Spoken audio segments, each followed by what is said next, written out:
Alhamdulillahirabbil alamin. Assalatu wassalamu ala asrofil anbiya'i wal mursalin wa ala alihi rasulillahi ajmain. Amma ba'du. Yang sama-sama kami hormati Bapak Kepala Sekolah beserta jajarannya dan seterusnya kepada Ustaz-Ustazah yang telah bersedia meluangkan waktunya pagi hari ini dalam acara pengemasan budaya positif di sekolah. Pada kesempatan kali ini kita akan mengikuti kegiatan hari ini yang akan dibawakan oleh Ustazah Hani Amil Fadilah, CGP Angkatan 7 Kota Bukit Tinggi. Kepada Ustazah kami persilakan. Terima kasih saudara moderator. Bismillahirrahmanirrahim. Assalamualaikum warahmatullahi wabarakatuh.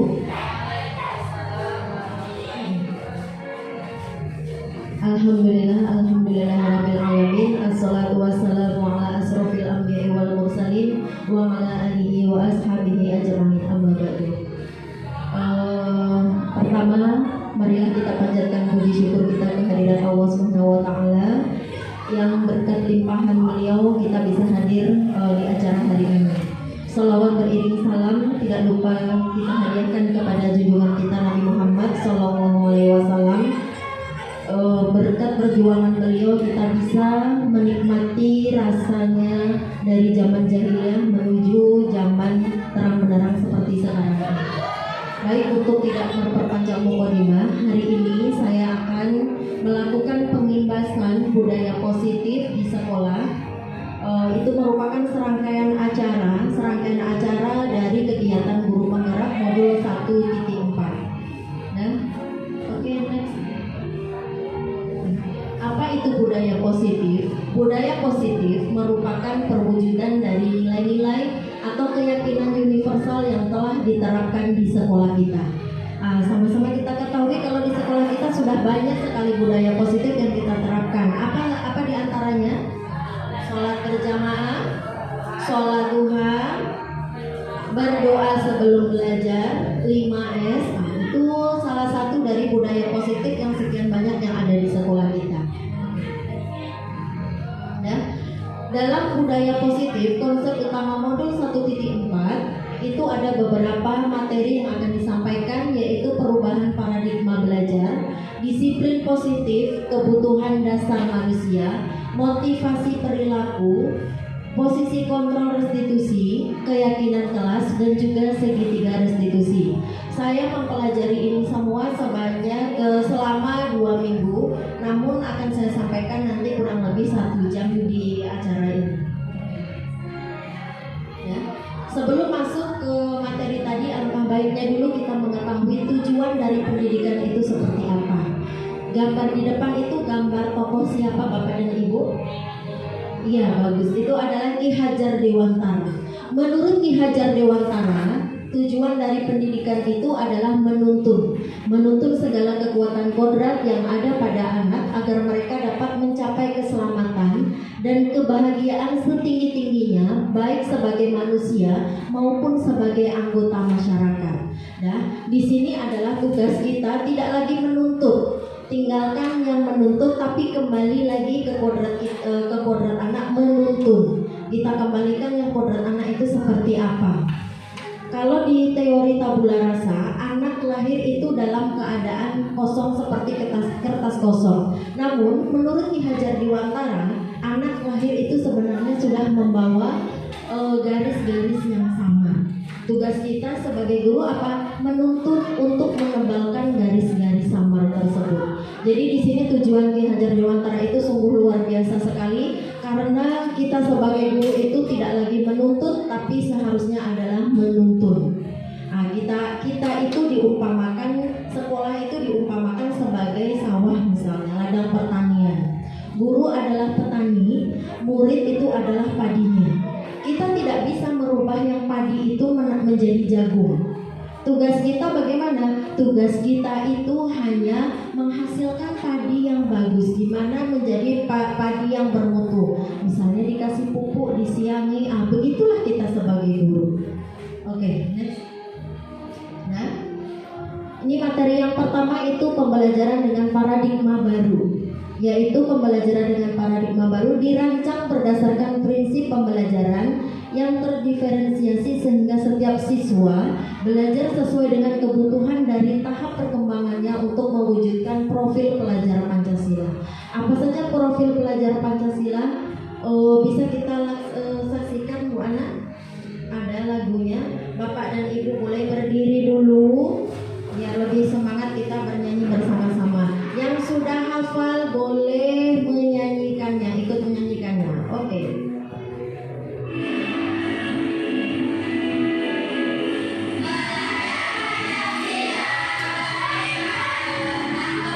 Pada Tuhan yang esa dan berakhlak mulia,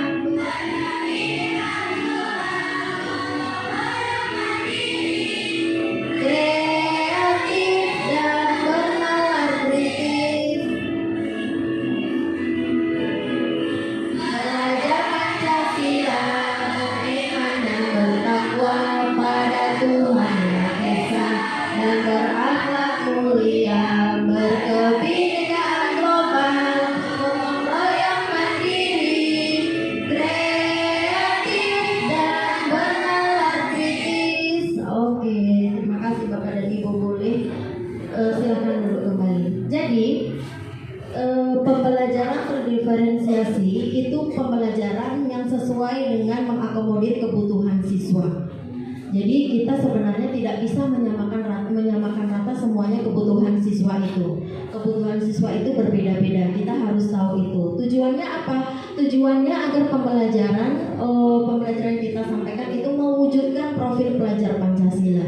Jadi yang beriman bertakwa, berkebinekaan global, kritis, kreatif, mandiri, gotong royong. Itu dia tujuannya. Nanti ketika anak kita menjadi seorang polisi atau anggota dewan, jadi mereka memiliki karakter yang bagus. Kita kan tahu nih, anggota dewan itu banyak yang korupsi, ya kan? Kalau dia sudah menguasai apa itu profil pelajar Pancasila, kita harapkan mereka tidak akan korupsi lagi. Mereka akan peka terhadap lingkungan. Mereka beriman dan bertakwa. Itu yang kita harapkan nanti anak-anak kita menjadi seperti itu. Ini kegiatan mengepalkan tangan. Ya, dengarkan instruksinya. Kita bagi menjadi berpasangan ya. Ada A, ada B. Tujuan A, silakan kepalkan tangannya. Silakan pilih siapa yang menjadi A dan siapa menjadi B. Instruksinya, A mengepalkan tangan dan seolah-olah di dalam ini ada sesuatu yang sangat berharga sekali. Bisa sertifikat tanah, mungkin ada berliannya, mungkin itu dia, diumpamakan saja ya. Terus tugas B itu merayu boleh, pokoknya berusaha sekuat tenaga bagaimana si A tadi bisa membuka genggamannya tadi. Nah, bisa boleh itu nanti usahanya dengan mengancam, menghardik, merayu atau apa saja lah agar teman kita itu bisa atau mau bersedia membuka tangannya. Oke, silahkan Bapak dan Ibu A dan B, silahkan berusaha. Silakan berusaha.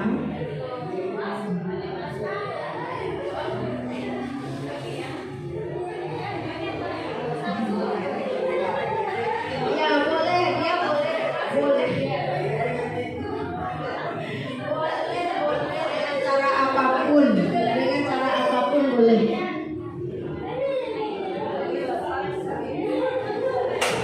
Boleh dengan cara apapun ya.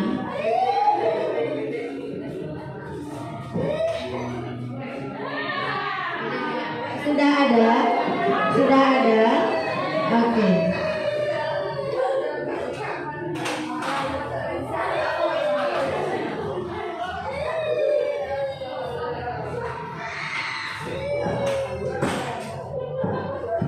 Sudah ada? Sudah? Oke, siapa?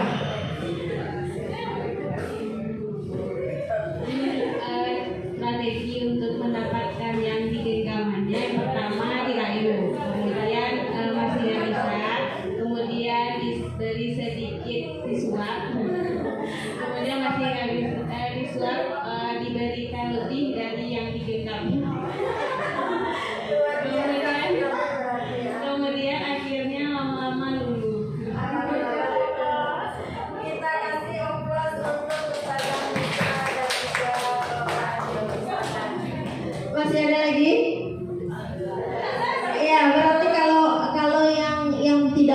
membuka tangannya itu memiliki teguh pendirian.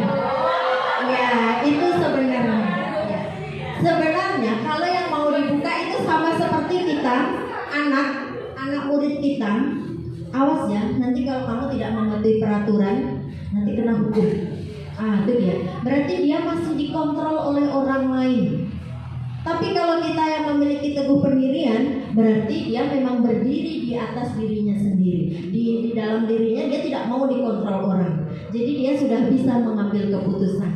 Itulah hendaknya anak-anak murid kita tidak lagi dia takut dengan sesuatu, istilahnya mengerjakan sesuatu itu dengan motivasi-motivasi yang lain. Seharusnya apa yang dia kerjakan itu sudah ada dari motivasi dalam dirinya. Oke, next. Lanjut. Nah, materi kedua itu ada disiplin positif. Apa sih yang ada di benak Bapak dan Ibu kalau mendengarkan kata disiplin? Tepat waktu, apa lagi? Taat, patuh, hukuman. Yang ada di benak kita kalau misalnya kita mendengar kata disiplin itu pasti hukuman, patuh, taat. Karena di dalam pikiran kita kalau misalnya anak itu patuh, anak itu tepat waktu, anak itu takut dengan hukuman, berarti dia ngapain? Dia itu disiplin. Oke, kita lihat dulu sebenarnya apa pengertian disiplin itu. Disiplin itu sebenarnya berasal dari bahasa Latin disipliana yang berarti itu belajar. Nah, disiplin diri dapat membuat seorang menggali potensinya menuju sebuah tujuan mulia sehingga sesuatu yang dihargai dan bermakna. Namun dalam budaya kita kan seiring apa itu selalu bergeser. Nah, makna disiplin telah berubah sesuatu yang dilakukan seseorang pada orang lain untuk mendapatkan kepatuhan. Padahal disiplin itu sebenarnya sudah dalam diri itu ada sadar kalau misalnya ini sajalah contohnya. Misalnya Bapak Ibu kalau memakai helm, mau keluar rumah memakai helm, ini enggak apa motivasinya kalau memakai helm? Ada yang selamat, ada yang takut ditilang, ya kan? Kalau yang masih takut ditilang berarti sebenarnya itu belum ada kesadaran pada diri, belum ada kata disiplin, belum ada disiplin pada diri dia. Karena dia masih takut inilah, takut itulah. Karena dia bukan yang keselamatan dia yang difikirkan, masih ada motivasi di luar. Itu yang sering kita lakukan. Padahal disiplin itu bukan seperti itu. Kalaupun dia taat itu memang benar-benar dari dalam dirinya. Sudah mengetahui apa manfaatnya, sudah mengetahui apa kegunaannya. Itu sebenarnya yang disiplin. Dan ini dia. Kecenderungan umum adalah menghubungkan kata disiplin dengan ketidaknyamanan. Contohnya bilang tadi berhubungan dengan apa? Hukuman. Nanti kalau misalnya nggak tepat waktu dapat hukuman, nggak mengerjakan PR dapat hukuman. Itulah yang kita dalam mindset kita disiplin itu seperti apa. Oke, lanjut. Nah, ini yang sudah saya sampaikan tadi. Contohnya pakai masker juga. Ketika pandemi kita memakai masker, ya kan, mau keluar rumah pakai masker. Kenapa pakai masker? Ya nanti ditangkap Satpol PP, nanti tidak boleh masuk apotik misalnya mau pergi ke apotik. Nah, kalau seperti itu berarti itu masih belum ada kedisiplinan ya, kesadaran diri. Nah, seharusnya kalau kita memang sudah disiplin dulu, kita paham, oh memakai masker itu memang perlu untuk menghindari ketularan COVID dan lain sebagainya. Next. Materi selanjutnya itu ada kebutuhan dasar manusia. Jadi kita harus paham bahwa setiap manusia itu kebutuhannya berbeda, tidak ada yang sama. Kebutuhan Ustazah Dewi dengan kebutuhan Ustazah Deni itu berbeda. Mungkin Ustazah Dewi kebutuhannya kasih sayang, kebutuhan dasar dia biarlah dia tak berpikir, tapi asal udah dapet setarui misalnya kayak gitu, berarti dia kebutuhan kasih sayang. Beda lagi dengan Bu Deni, biarlah udah tuh jauh tapi banyak pikir. Nah, misalnya kayak gitu. Ada juga kayak begitu, karena setiap kebutuhan dasar manusia itu berbeda. Sama juga dengan anak kita, kebutuhan dasarnya berbeda. Apa saja kebutuhan dasar itu? Bertahan hidup, kasih sayang dan diterima, penguasaan, kebebasan, dan kesenangan. Semuanya kita harus paham kebutuhan dasar anak kita. Ini ada sebuah kasus. Ibu Betty merupakan guru kelas 5 di SD Makmur. Beliau bingung menghadapi ulah salah satu murid yang bernama Rudi. Beberapa anak telah datang dan mengeluhkan Rudi yang seringkali meminta bekal makan siang mereka dengan paksa. Jika Anda menghadapi situasi seperti ini sebagai Bu Betty, sebagai Bu Betty apa yang akan Anda lakukan? Menurut Anda kira-kira apa alasan Rudi melakukan hal tersebut? Jadi kalau kita sebagai Bu Betty, apa yang kita lakukan? Haruskah langsung marah-marah, Wak? Nah, bagaimana yang kita lakukan? Kita cari tahu dulu apa alasannya. Kalau kita hubungkan dengan kebutuhan dasar manusia tadi, kita cari tahu dulu dari situ. Jadi dalam kasus penerapan disiplin seperti yang Bapak Ibu bilang tadi, harus kita cari tahu dulu. Jangan berang-berang. Saya Wak Tari, kalau kita kan seperti itu kalau saya pribadi pun kayak gitu. Ngapain kamu minta makanannya? Tanpa saya tahu dulu kebutuhan dasar apa yang saat itu ingin dia penuhi. Jadi kalau bertahan hidup, itu Rudi lapar dan orang tuanya tidak membawakan bekal. Jadi dia memang benar-benar lapar, makanya dia meminta bekal temannya. Berarti dia kebutuhan apa yang ingin dia penuhi? Bertahan hidup. Oke. Terus yang kedua itu kasih sayang. Kenapa kasih sayang? Teman Rudi jadi perhatian. Jadi dia merasa senang kalau dia diperhatikan oleh temannya. Tuh. Terus yang ketiga itu berkuasa. Berkuasa, dia merasa hebat karena temannya takut terhadapnya.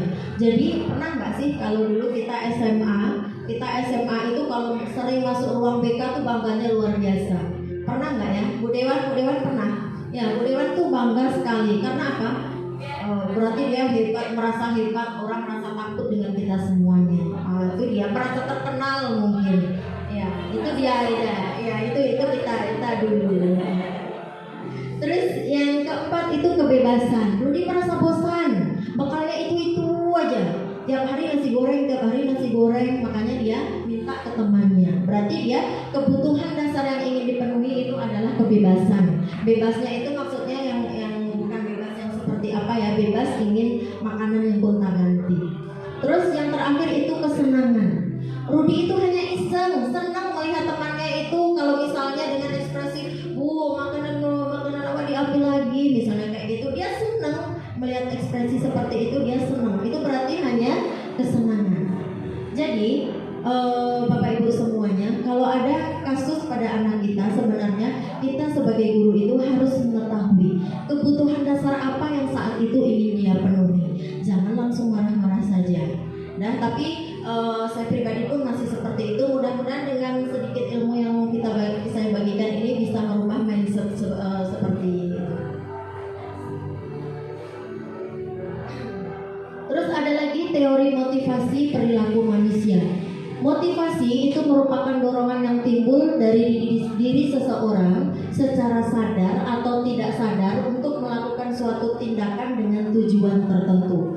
Jadi motivasi itu nanti ada dua, motivasi ekstrinsik dan motivasi intrinsik. Kalau ekstrinsik itu yang berasal dari luar, intrinsik berasal dari dalam diri kita.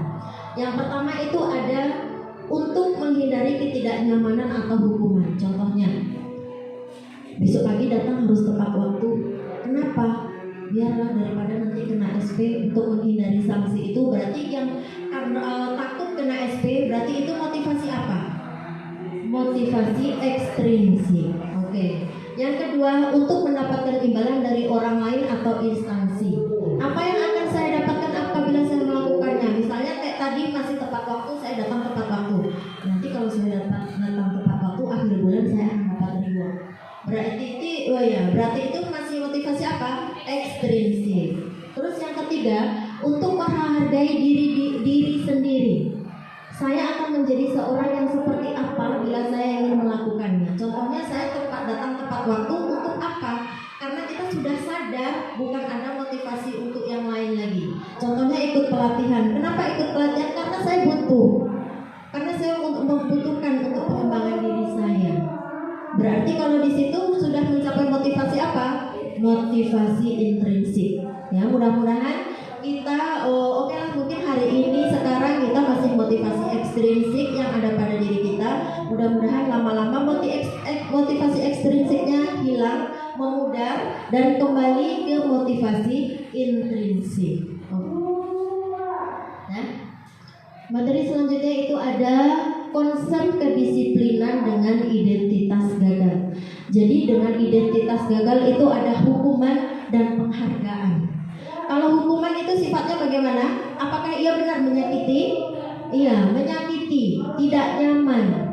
Murid takut, memaksa murid menyembunyikan kesalahan. Contohnya, ada yang menumpahkan air di meja. Siapa tadi yang menumpahkan air di meja ini? Nggak awak deh bu, bukan saya bu. Sering anak kita kayak itu kan. Kenapa? Karena dia takut dengan hukuman.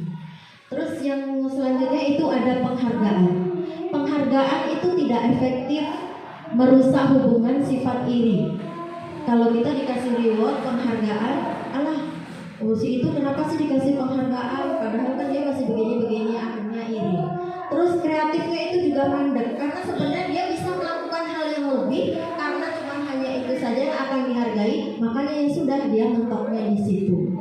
Terus menghukum dengan sistem ranking. Makanya usahakan sekarang itu di sekolah kita alhamdulillah ranking sudah ditiadakan. Seharusnya itu diberikan dengan penghargaan, karena setiap siswa kita itu kan unik, berbeda. Dia memiliki kelebihan masing-masing. Contohnya misalnya dia rapi dari pagi sampai sore, dari jam 7 sampai kita pulang jam 3. Itu juga harus kita kasih sesuatu penghargaan, misalnya dalam bentuk piagam, bukan perankingan lagi. Terus ini merampas hak menghargai dirinya. Jadi dia untuk menghargai diri itu nanti akan kurang. Nah, konsep disiplin dengan identitas sukses. Kalau tadi dengan identitas gagal, yang identitas gagal tadi apa? Hukuman dan penghargaan. Kalau di sini itu identitas sukses itu konsekuensi dan restitusi. Apa sih konsekuensi? Tuh, penguatan untuk jangka pendek, perlu monitoring berkelanjutan, stimulus respon, murid menghargai peraturan, kehilangan waktu untuk merenungi kesalahan. Jadi kalau konsekuensi, misalnya sudah ada peraturannya, tidak memakai seragam, apa hukumannya? Jadi dia tinggal melaksanakan saja. Itu yang konsekuensi. Terus ada restitusi. Restitusi itu apa? Murid bertanggung jawab untuk perilakunya. Yang kedua, fokus pada pemecahan masalah jangka panjang. Jadi dia tidak fokus terhadap siapa yang salah, itu tidak akan dicari, tapi fokus untuk memecahkan masalah. Terus murid menghormati dirinya dan orang lain. Teori kontrol dirinya, memegang kontrol. Jadi dia sendiri yang akan mencari solusi, dia sendiri yang akan memegang kontrol. Terus murid bersemangat untuk memperbaiki kesalahan. Kenapa dia bersemangat untuk memperbaiki kesalahan? Karena solusinya itu berasal dari dia sendiri. Tugas guru itu hanya meluruskan saja. Dari ada tadi hukuman, penghargaan, terus ada konsekuensi, restitusi. Kira-kira mana yang bagus? Mana yang harus kita terapkan? Yang mana? Ya, restitusi yang kita terapkan. Oke, next. Nah, ini mari kita berlatih. Apakah ini termasuk hukuman atau konsekuensi? Kalau ini, ingat ya, hukuman itu menyakiti, tidak enak. Itu dia. Terus mencatat 100 kali di dalam buku dengan kalimat saya tidak akan terlambat lagi. Itu apa? Hukuman. Lari mengelilingi lapangan basket 2 kali karena terlambat. Hukuman. Membersihkan coretan yang dibuat di meja tulis. Konsekuensi. Terus menggantikan kertas teman yang sobek. Konsekuensi. Berdiri di depan kelas sambil mengangkat kaki satu kaki karena terlambat, ya hukuman. Membersihkan tumpahan air di meja, konsekuensi. Yang terakhir, kehilangan 10 menit jam pelajaran, jam istirahat karena mengerjakan tugas karena tidak membuat PR. Ini apa? Termasuk apa? Konsekuensi. Jadi yang terakhir ini boleh ini diterapkan. Kalau sebenarnya yang konsekuensi itu boleh diterapkan, karena kalau tidak mengerjakan PR itu tinggalkan aja dia 10 menit di dalam kelas ketika jam istirahat. Ngapain mereka di dalam itu? Mengerjakan tugasnya. Kalau misalnya kita keluar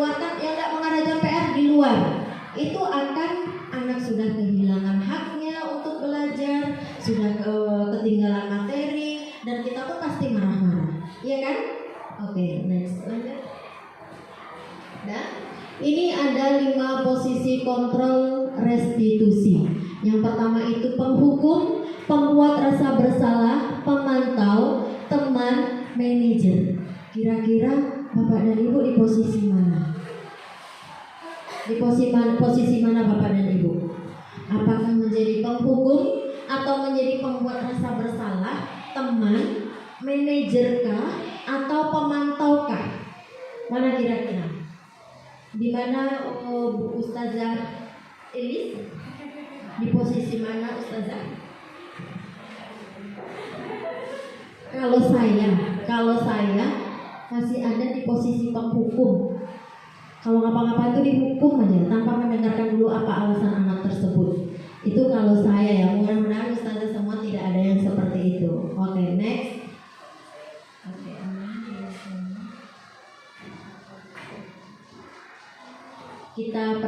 kita lihat video ini dengan posisi penghukum itu yang seperti apa.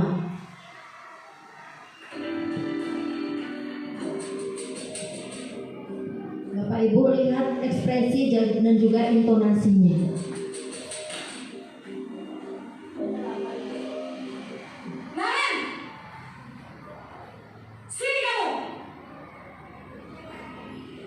Selamat pagi, Bu.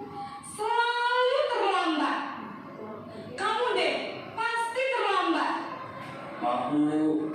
Saya Apa? Apa coba? Alasan kamu apa lagi? Kapan sih kamu tidak terlambat? Malas sekali ya kamu jadi anak. saya Dasar pemalas. Gak kapok-kapok sih kamu. Sudah berapa kali terlambat? Sana, kamu keliling lapangan basket 2 kali. kenapa saya harus keliling lapangan basket, Bu? Kenapa? Kamu lawan ibu. Berani-beraninya jawab. Sudah terlambat, masih berani jawab pula. Sekarang, keliling lapangan basket 5 kali sekalian. Biar kapok. Cepat. Pergi sana ke lapangan basket. Oke, gimana Bapak dan Ibu ekspresinya? Mencekamnya, nadanya bagaimana? Iya, nadanya keras. Iya, anaknya baru mau menyampaikan alasannya apa lagi kamu? Tidak diberi kesempatan untuk berbicara, tidak diberi kesempatan untuk mengutarakan apa alasannya. Selain itu, juga dia menyakiti secara verbal kata-katanya. Kamu nih pemalas ini segala macam. Kalau lagi marah dengan anak kan semuanya keluar, ya kan? Itu yang penghukum. Oke. Selanjutnya merasa bersalah.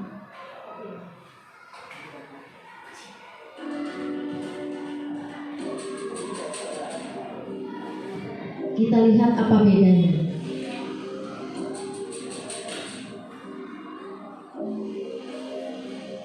Naren!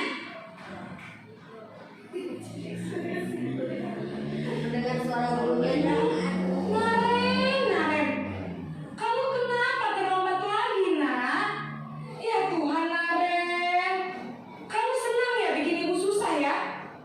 Kalau kamu terlambat lagi, nanti ibu yang ditegur bapak kepala sekolah, nak. Disangka ibu tidak bisa membina kamu. Duh, gimana ini? Maaf, Bu. Duh, Gusti Naren. Gusti Kamu Naren. suka ya kalau ibu tegur bapak kepala sekolah? Terus, sekarang ibu harus tulis apa yang di buku absen? Ini kamu sudah sering terlambat loh. Ibu harus apa coba? Maaf, Bu.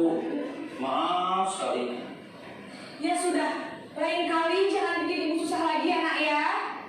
Ibu tidak akan kuat lagi kalau kamu begini terus. Bisa jantungan kalau ibu ditegur bapak kepala sekolah. Sana cepat ke kelas. Maaf ya, Bu. Maaf sekali. Nah, inilah yang posisi merasa bersalah. Ekspresinya bagaimana? Ya, memelas. Nanti gimana Naren kalau ibu kena tegur kepala sekolah? Memelas. Jadi seolah-olah tuh memohon sesuatu sehingga anak itu merasa bersalah. Dia merasa bersalah, duh nanti gimana ya kalau terlambat, ibunya kena pecat, ini segala macam, ibunya udah gak kuat lagi kalau seperti ini. Nah, siapa yang seperti ini kira-kira? Mudah-mudahan tidak ada ya. Oke, lanjut di video ketiga.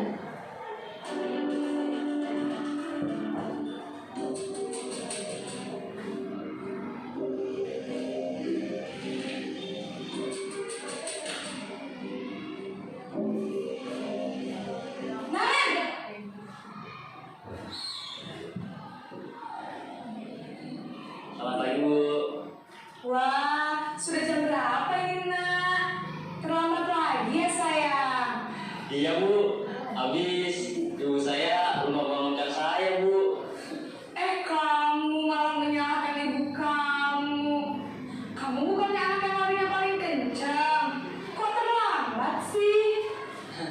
Iya Bu, saya memang terlambat bangun tadi. Jadi biarpun saya lari kencang, tetap gak kekejar Bu. Ya sudah sana. Nanti lain kali larinya lebih kencang lagi ya. Biar gak terlambat lagi. Bikin seneng ibu. Demi ibu. Bisa kan? Bisa lah Bu. Ya sudah sana masuk kelas. Ibu beresin urusan absen kamu. Kamu ini ada-ada saja. Oke, siapa yang seperti ini? Kalau dilihat-lihat saya juga pernah seperti ini ya, Nana, ya. Saya juga pernah kayak begini. Nananya itu bersahabat, bukannya bersahabat. Tapi tahu nggak Bapak dan Ibu? Sebenarnya ini kalau misalnya kita memposisikan pada teman, kalau misalnya kita tidak ada di sekolah itu lagi, murid itu akan merasa kehilangan. Mereka karena tidak ada lagi yang menolong dia. Nah, itu dia kalau posisi sebagai teman. Oke, sebagai manajer. Pemantau ya, pemantau.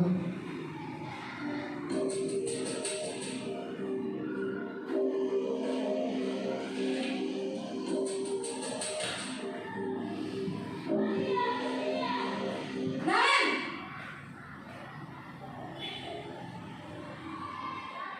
Selamat pagi Bu. Naren, apa peraturan sekolah kita tentang jam berapa kita harus masuk sekolah, Nan? Kita harus di sekolah jam 7 Bu. Iya betul, sekarang sudah jam 7.20. Naren sudah tahu konsekuensinya jika terlambat hadir. Paham Bu, saya harus tinggal kelas pas jam istirahat selama 20 menit. Iya benar, konsekuensinya demikian. Jadi nanti jam 9.30 pas istirahat, kamu harus tinggal di kelas, kerjakan tugas tambahan untuk ketertinggalan kamu, ya? Baik Bu. Nah, ini kan posisi yang pemantau. Kalau posisi pemantau itu sudah ada konsekuensinya masing-masing. Kita hadir harusnya jam berapa? Ini, kamu tahu konsekuensinya apa? Ini. Jadi dia tinggal melaksanakan konsekuensi tersebut. Oke, next yang terakhir.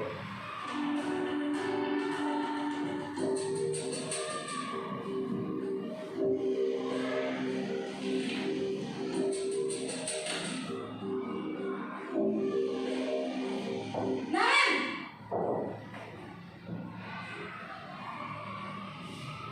Selamat pagi Bu. Selamat pagi Naren. Maaf Bu, saya terlambat. Iya, sekolah masuknya jam 7, sekarang sudah jam 7.20. Jadi sekarang bagaimana ini Naren? Maaf Bu, saya lupa setel alarm saya semalam. Baiklah, menurut kamu, keyakinan sekolah yang mana yang perlu kamu tingkatkan? Menghargai diri sendiri dan orang lain mungkin ya Bu. Setuju. Jadi, apakah Naren meyakini prinsip saling menghormati tersebut? Iya Bu, saya meyakininya. Apakah Naren bersedia memperbaiki masalah keterlambatan ini? Bersedia Bu. Bagaimana kamu akan perbaiki masalah keterlambatan ini? Saya akan coba untuk tidak lupa menyetel alarm saya Bu. Baik, kalau Naren lupa menyetel alarm di rumah, ada orang yang kira-kira bisa bantu mengingatkan tidak? Ada Bu, kakak saya, Kak Emma. Ada lagi selain Kak Emma? Selain Kak Emma, ada ibu saya. Baik, jadi yang mengingatkan Naren adalah Kak Emma dan ibu kamu ya? Kira-kira akan mulai set alarm kapan nih Naren? Setelah pulang sekolah, akan segera saya lakukan.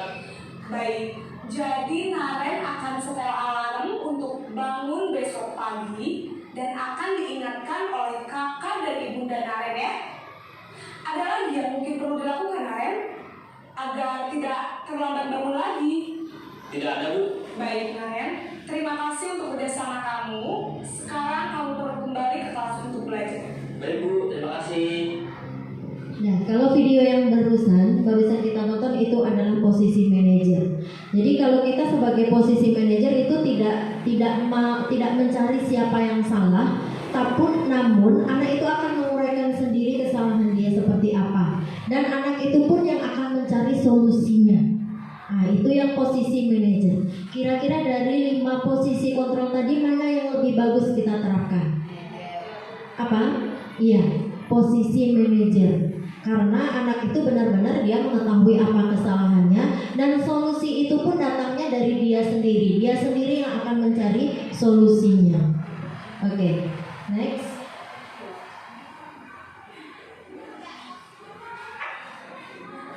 Ya, ini ada sebuah kasus. Guru matematika dan wali kelas 4 Ibu Santi sakit sehingga tidak dapat masuk dan mengajar. Akhirnya dicarikan guru pengganti Ibu Eni. Ibu Eni baru 2 tahun menjadi guru SD ya. Beberapa murid perempuan Vivi dan Natali mengetahui hal ini dan mulai menggunakan kesempatan dan bersikap seenaknya, tertawa dan tidak mengindahkan kehadiran Ibu Eni. Ibu Eni mencoba menyapa Vivi dan Natali dengan ramah sambil mengingatkan mereka untuk tetap fokus pada pengerjaan tugas. Ayolah, tugasnya dikerjakan. Nanti ibu kena tegur Bapak Kepala Sekolah. Apakah kamu tidak kasihan nanti dengan ibu? Tolong bantu ibu ya. Namun Vivi dan Natali malah jadi tertawa. Ah ibu, santai aja bu. Mereka tetap tidak menghiraukan dan tetap tidak mau mengerjakan tugas yang diberikan. Bu Natali malah ngobrol. Jadi kira-kira ini di posisi apa ya? Apakah teman? Iya. Apakah sebagai pembuat rasa bersalah? Iya, pembuat rasa bersalah di sini. Tolong bantu ibu ya. Nanti kalau ibu ditegur sama kepala sekolah bagaimana? Itu dia. Betul Bapak dan Ibu semuanya. Lanjut. Oke, lanjut next Bu Ana. Ini kasus kedua. Ya, Anto dan Dino sedang bermain bersama di lapangan basket dan tiba-tiba terlibat dalam sebuah pertengkaran adu mulut. Dino pun menjadi emosi dan mengadakan kontak fisik, menarik kemeja Anto dengan kasar sampai 3 kancingnya terlepas. Pada saat itu guru piket langsung melerai mereka dan membawa mereka ke ruang kepala sekolah. Ibu Suti sebagai kepala sekolah berupaya menenangkan keduanya, terutama Dino. Dino, sepertinya kamu saat ini sedang marah sekali. Mendengar itu, Dino pun mengalir bercerita tentang kekesalan hatinya. Ibu Suti pun melanjutkan bahwa membuat kesalahan adalah hal yang manusiawi dan bahwa mempertahankan diri adalah hal yang paling penting. Namun meminta Dino memikirkan cara lain yang mungkin lebih efektif karena saat itu Dino berada di ruang kepala sekolah. Ibu Suti melanjutkan bertanya tentang keyakinan kelas yang telah disepakati serta apakah Dino bersedia memperbaiki kesalahan yang telah dilakukan terhadap Anto. Dino pun akhirnya perlahan mengangguk. Kemudian Ibu Suti balik bertanya kepada Anto, hal apa yang bisa Dino lakukan untuk memperbaiki masalah ini? Anto pun menjawab, saya perlu kancing saya diperbaiki bu. Ibu saya akan marah karena melihat kancing baju saya sampai copot 3 buah. Ibu Suti pun kembali bertanya kepada Dino, apakah yang akan dia lakukan untuk menggantikan 3 kancing yang terlepas tadi? Kira-kira kalau seperti ini, posisi mana yang dilakukan? Kontrol mana? Di bagian apa? Kontrol apa? Iya, kontrol manajer. Jadi siswa itu sendiri yang akan mencari solusinya. Kita tidak perlu mencari siapa yang salah, siapa yang benar, tapi dengan sendirinya dia akan sadar dan mengalir bercerita dan akan mencari solusinya dengan sendiri. Oke, next. Materi selanjutnya itu ada keyakinan kelas. Mungkin ada di pertanyaan kita, kenapa tidak peraturan kelas? Kenapa sih harus keyakinan kelas? Toh selama ini kan semuanya sudah peraturan kelas, peraturan sekolah di depan, peraturan sekolah SDIT Masita. Di dalam kelas pun juga kayak gitu. Peraturan kelas peraturan kelas SDIT Masita. Mengapa tidak keyakinan? Nah, menurut Goshen 1998, suatu keyakinan akan lebih memotivasi seseorang dari dalam atau intrinsik. Seseorang akan lebih bersemangat untuk menjalankan keyakinannya daripada hanya sekedar mengikuti peraturan. Jadi, kenapa itu keyakinan? Karena keyakinan itu sudah muncul dari dalam dirinya. Bukan lagi atas embel-embel dari luar karena takut hukuman dan lain sebagainya. Bagaimana cara membuat keyakinan kelas? Next kita lihat lagi. Oke, lanjut. Nah, bagaimana membuat pembentukan keyakinan kelas? Yang pertama, semua warga kelas itu dilibatkan. Jadi saya itu pernah membuat keyakinan kelas dengan cara apa? Saya bagikan stick note. Jadi silakan setiap anak itu menuliskan kira-kira keyakinan kelas apa yang cocok untuk di kelas kita. Karena keyakinan kelas itu tidak sama semuanya antara lokal A, lokal B. Misalnya kelas 1, kelas 2, kelas 3 itu berbeda semuanya. Karena apa? Karena kebutuhannya berbeda, kondisi kelas itu berbeda. Nah, yang kedua, dibuat dalam bentuk kata positif. Sebaiknya dihilangkan kata-kata jangan. Dihilangkan tidak boleh. Misalnya, jangan menyakiti teman. Kita rubah jangannya dengan apa? Saling menyayangi. Itu juga boleh. Saling menyayangi teman. Itu juga boleh. Terus, tidak boleh terlambat. Kita ganti dengan apa? Datang tepat waktu. Itu dia. Terus misalnya membuang sampah pada tempatnya. Mana yang lebih bagus dengan meletakkan sampah pada tempatnya? Mana yang lebih bagus? Meletakkan sampah pada tempatnya. Kalau membuang karena nanti pasti dilempar saja. Tapi kalau meletakkan pasti nanti meletakkan sampah dengan baik-baik. Oke. Terus sesuai dengan kondisi kelas agar mudah diterapkan. Tadi seperti yang saya bilang bahwasanya antara lokal A, lokal B, lokal C itu berbeda karena kebutuhannya itu berbeda, kondisi kelasnya itu berbeda. Terus yang selanjutnya itu menggunakan kalimat yang singkat, padat dan mudah diingat. Jangan terlalu berberi-beri, jangan terlalu panjang dan lebar karena itu akan sulit untuk diingat. Jadi kata-katanya itu yang singkat saja agar mudah diingat. Oke, next. Nah, ini ada materi selanjutnya, itu ada restitusi. Nah, apa itu restitusi? Restitusi itu adalah proses menciptakan kondisi, menciptakan kondisi bagi murid untuk memperbaiki kesalahan mereka sehingga mereka bisa kembali pada kelompok mereka dengan karakter yang lebih kuat. Goshen 2004. Terus apa lagi ciri-ciri restitusi? Ciri-ciri restitusi itu bukan menebus kesalahan, melainkan belajar dari kesalahan. Yang kedua, memperbaiki hubungan. Yang ketiga, tawaran bukan paksaan. Jadi solusinya itu tawaran bukan paksaan. Sama kayak tadi terlambat misalnya tidak mengitari lapangan. Jadi ditawarkan solusinya apa.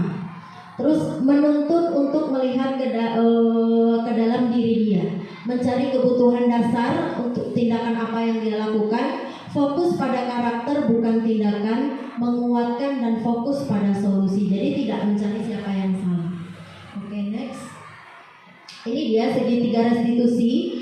Jadi dalam melaksanakan pemecahan masalah menggunakan segitiga restitusi, itu yang pertama menstabilkan identitas, yang kedua validasi tindakan yang salah, dan yang ketiga itu menanyakan keyakinan. Oke, next. Nah, seperti apa sih yang menstabilkan masalah? Yang menstabilkan masalah itu, berbuat salah itu tidak apa-apa. Ibu pernah kok melakukannya. Itu wajar. Itu wajar untuk mempertahankan diri kita. Nah, itu yang menstabilkan masalah. Oke, next. Yang kedua, validasi tindakan yang salah. Validasi tindakan yang salah itu apa? Kamu pasti punya alasan. Jadi apa sih alasannya? Kamu pasti punya alasan melakukan hal tersebut. Kamu patut bangga pada dirimu karena kamu telah melindungi sesuatu yang sangat berharga. Itu contoh dari validasi. Yang ketiga, menanyakan keyakinan. Jadi kira-kira keyakinan apa yang telah kita langgar? Kalau kamu sudah mencari solusi seperti ini, kemudian hari kamu ingin menjadi apa? Itulah yang dinamakan keyakinan. Menanyakan keyakinan. Oke, itu tadi yang segitiga restitusi. Untuk lebih jelasnya, kita lihat video berikut ini.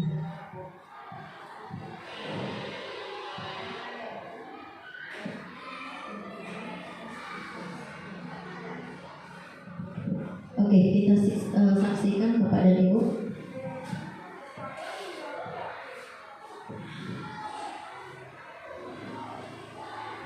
Siang Sarah. Siapa? Pak. Sudah lama nggak ketemu Sarah. Kenapa hari dari di sini? Kesel Pak, kesel banget. Masa aku dikatain pengkhianat Pak? Ya aku marah lah.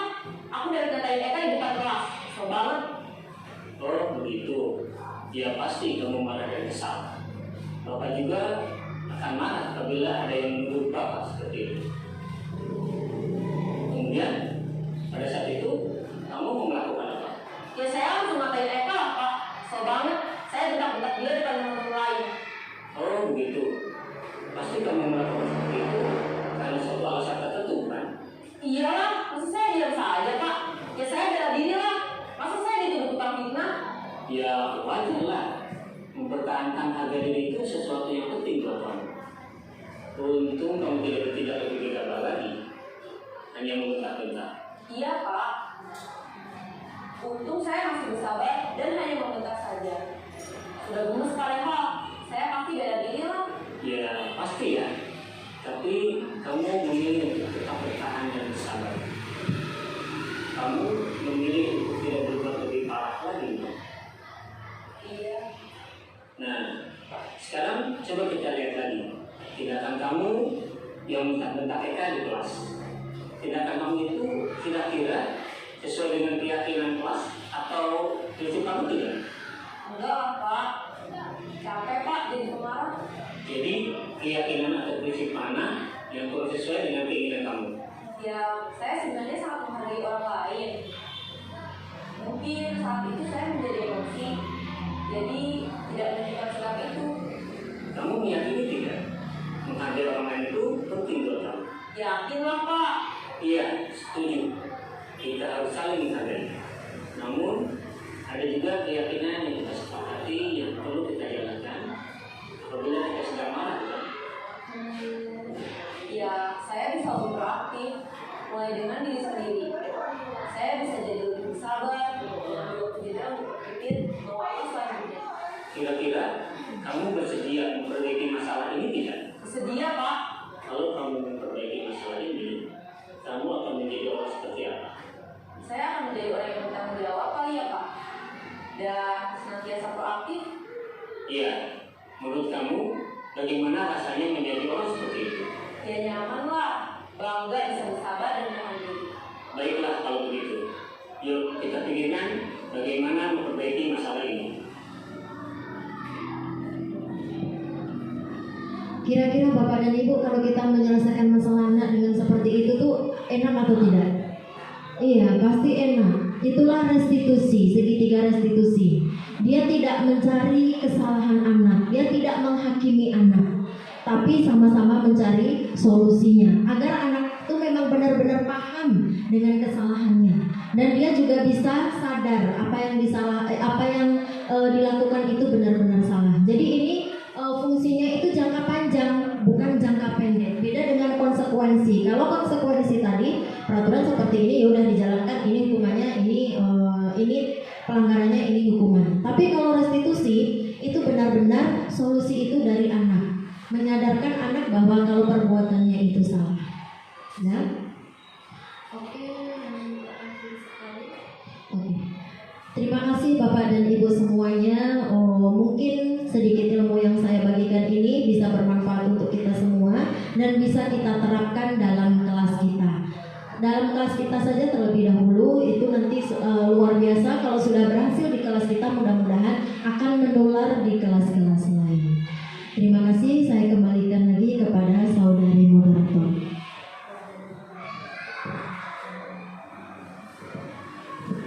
Baik, alhamdulillah terima kasih kepada Ustazah Hanif Amin Fadilah SPD yang telah memaparkan materi yang sangat bermanfaat di hadapan kita semua.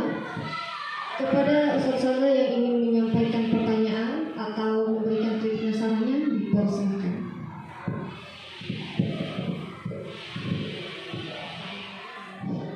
Bismillahirrahmanirrahim. Assalamualaikum warahmatullahi wabarakatuh. Terima kasih telah diberikan kesempatan dan juga terima kasih kepada Bu Hanik yang telah memberikan pencerahan tentang materi kali ini. Nah, dari beberapa aspek yang telah dijelaskan, yaitu penyimbasan budaya positif di sekolah. Sebenarnya sekolah kita memang mungkin ada beberapa guru yang telah melaksanakan 5 apa tersebut, namun mungkin yang paling dominan mungkin dari hukuman sama penghargaan. Nah, mudah-mudahan dengan diberikannya pencerahan dari Bu Ustazah Hanik tadi, semoga kita bisa memakai budaya positif di sekolah dengan penerapan manajer. Walaupun mungkin dari segi tahap manajer dan saya pribadi merasa memang bagusnya kita terapkan itu di anak-anak kita jika terkendala masalah, karena mereka berpikir untuk menyelesaikan masalah sendiri. Namun mungkin ada kesulitan karena ini diterapkan di SD. Karena kalau pola pikir anak yang udah besar kayak SMA, SMP, tentu mereka punya solusi sendiri. Sedangkan kalau di anak SD mungkin mereka akan berpikirnya agak sulit untuk menemukan persoalan. Nah, mudah-mudahan dengan bertahap, mungkin mulai dari pemantauan atau menjadi teman, mungkin bisa kita melakukan dengan tahap posisi kontrol secara manajer. Barangkali itu tanggapan saya. Terima kasih. Assalamualaikum warahmatullahi wabarakatuh. Baik, terima kasih Ustazah Misra atas tanggapannya yang sangat baik sekali ya, Masya Allah. Semoga hal ini juga dapat kita aplikasikan juga bersama siswa-siswi kita di sekolah. Baik, kepada Ustazah Hanik mungkin ingin memberikan tanggapan selanjutnya. Terima kasih saudari moderator dan terima kasih kepada Ustazah Misra, pertanyaan yang sungguh luar biasa sekali seperti Ustazah moderator sampaikan tadi. Memang betul ya, untuk memulai sesuatu yang positif itu sangat luar biasa. Luar biasa sulit. Iya, luar biasa sulit.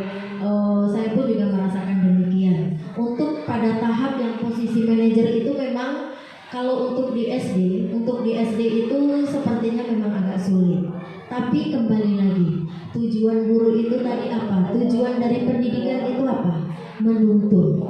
Nah, tidak 100% mungkin kalau di SD ini langsung. Jadi apa solusinya? Jadi bagusnya bagaimana? Bukan seperti itu. Jadi kita mengetahui dulu kebutuhan dasar dia apa, baru nanti kita akan memancing dikit dengan pertanyaan-pertanyaan pemantik. Akhirnya akan timbul solusi, menemukan solusi dari dalam dirinya. Nah, mungkin itu yang bisa saya sampaikan Ustazah Misra. Saya kembalikan kepada saudari moderator.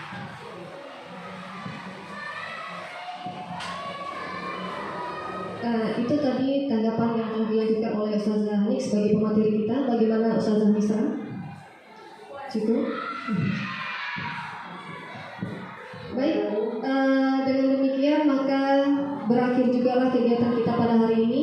Semoga hal-hal positif yang tadi telah disampaikan oleh pemateri kita, Ustazah Hanik, dapat kita aplikasikan dan kita praktikkan dalam lingkungan kita di sekolah bersama siswa-siswi kita dan para guru di sekolah kita. Dengan demikian acara kita tutup. Akhir kata, billahi taufiq wal hidayah. Wassalamualaikum warahmatullahi wabarakatuh.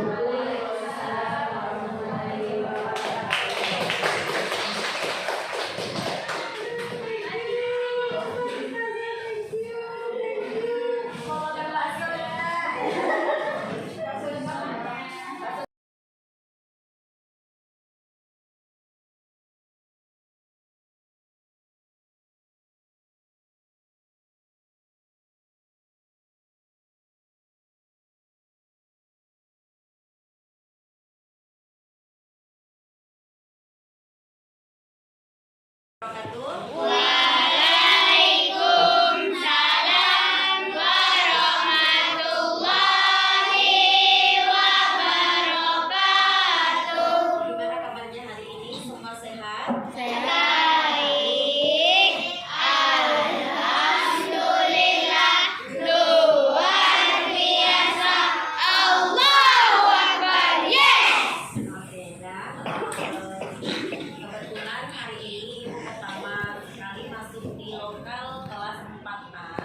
Jadi biasanya sebelum ibu masuk lokal itu kita akan membuat yang namanya apa ini? Keyakinan kelas. Siapa yang tahu apa keyakinan kelas? Apa? Tunjuk tangan siapa? Apa itu? Peraturan kelas yang harus ditaati. Apa lagi? Peraturan kelas yang harus Nah, peraturan. Oke. Apa lagi? komitmen kelas. Iya, komitmen kelas. Jadi, apa itu keyakinan kelas? Itu adalah komitmen kelas ataupun nanti ada yang menyebutkan peraturan tadi kita ganti dengan keyakinan kelas. Oke? Ibu sekarang memiliki dua kertas. Silahkan anak ibu bikin kira-kira keyakinan kelas apa yang akan kita jalankan di kelas kita ini. Dan untuk laki-laki nanti silahkan tuliskan keyakinan kelasnya yang ini kertas berwarna biru. Terus untuk perempuan berwarna hijau. Bisa? Ada yang tahu nggak contoh keyakinan kelas itu apa? Apa? Yuk, ini. Selalu datang tepat waktu. Datang ke sekolah tepat waktu, pintar. Itu salah satu keyakinan kelas. Apa? Membuat PR atau tugas. Paham ya? Ambu. Bagikan dulu yang laki-laki.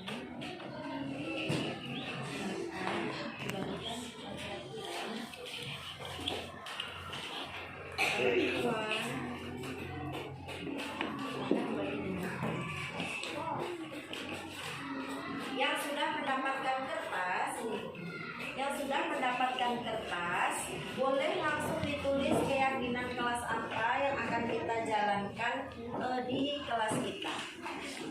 Sudah dapat kertas masing-masing? Sudah, Bu. Silakan tuliskan keyakinan kelas yang akan kita jalankan di lokal kita. Silakan dimulai.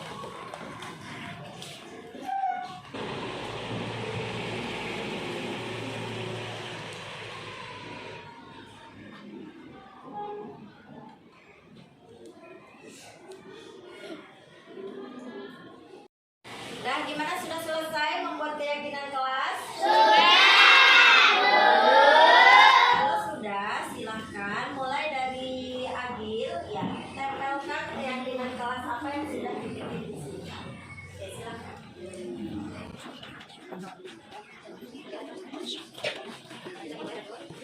Ya, lagi.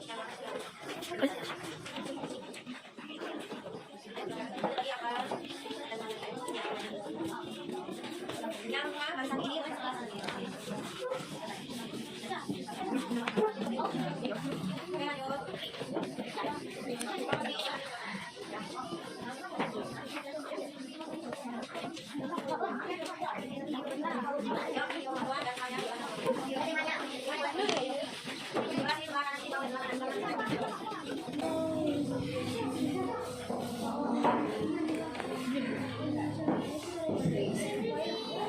Ayo, yang paling belakang.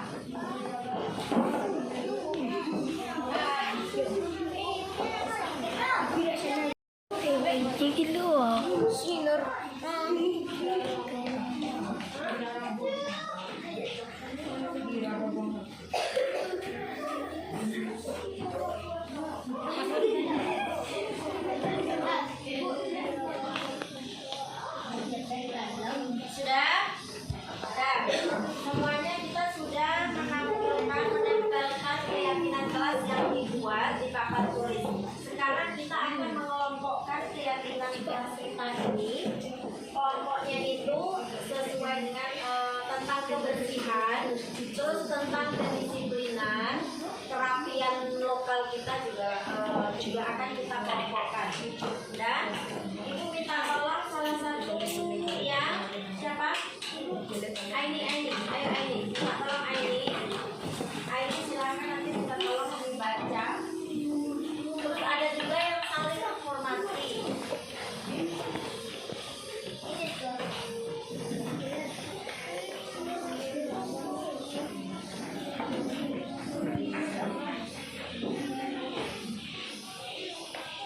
Assalamualaikum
Keyakinan kelas yang sudah dibuat tadi kita kelompokkan, ada di sini tentang kebersihan, ini saling menghormati menyayangi, dan ini tentang kedisiplinan. Dan kita simpulkan keyakinan kelas berdasarkan ini yang membuang sampah pada tempatnya. Kita simpulkan apa keyakinan kelas kita yang pertama? Meletakkan meletakkan sampah pada tempatnya. Oke, terus yang kedua ini apa? Ini tentang tentang kasih sayang. Tidak menyakiti teman. Tidaknya kita ganti ya, saling menghormati, menyayangi teman. Terus yang ketiga ini ada kedisiplinan. Apa kalau kedisiplinan tadi? Ada di sini ya.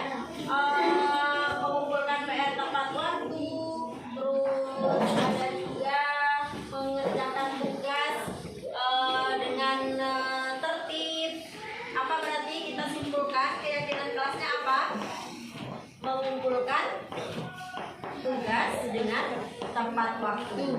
Ya, itu udah dapat kita keyakinan kelas. Nanti akan kita bikin bagus-bagus, kita tempel di belakang ya. Oke, udah Pak. Sudah membuat keyakinan kelas kan? Sudah. Nanti silakan hasilnya ini ditempel di dinding. Jadi nanti biar terlihat oleh kita. Jadi kita ingat terus keyakinan kelas apa yang sudah kita sepakati. Nah, yuk mulai dari sini silakan ditempel.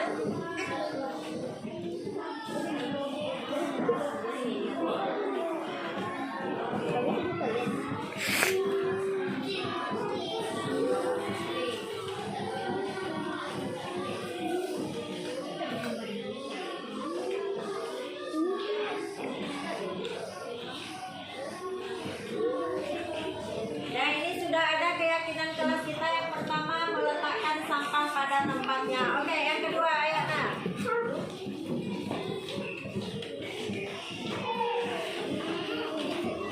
Silakan di sebelah sini.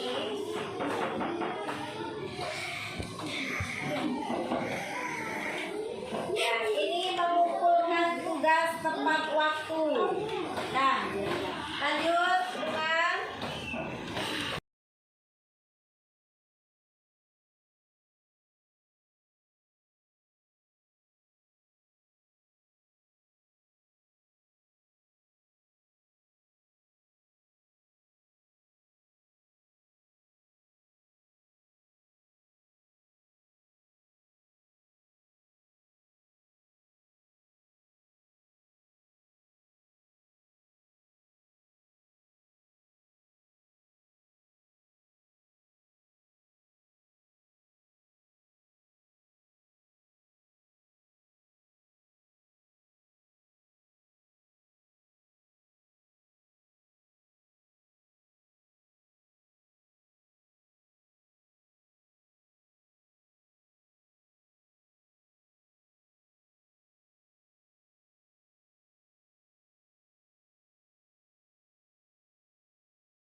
mudah-mudahan kita bisa menjalankannya dengan apa? Dengan tanggung jawab. Nanti akan kita bikin bagus-bagus, kita tempel di sisi belakang, sisi samping sana dan di depan. Dah, yuk, dah dapat. Assalamualaikum teman-teman. Perkenalkan Mutiara Aiki dari kelas 4A. Saya senang sekali karena hari ini kelas kita membuat keyakinan kelas. Semoga keyakinan kelas bisa dilakukan dengan tanggung jawab. Assalamualaikum warahmatullahi wabarakatuh. Assalamualaikum warahmatullahi wabarakatuh. Alhamdulillah siang ini sudah terlaksana kegiatan pengibasan CGP Angkatan 7 Ibu Hanik Amil Fadilah. Alhamdulillah pemaparan beliau dengan materi yang sangat bagus. Pemaparan cukup jelas, tertata rapi, kemudian materi yang disampaikan sampai kepada tujuannya. Semoga nanti materi yang telah beliau sampaikan bisa kami aplikasikan dalam proses belajar mengajar. Kemudian semoga CGP angkatan 7 Ibu Hanik bisa lulus di angkatan 7. Terima kasih. Assalamualaikum warahmatullahi wabarakatuh.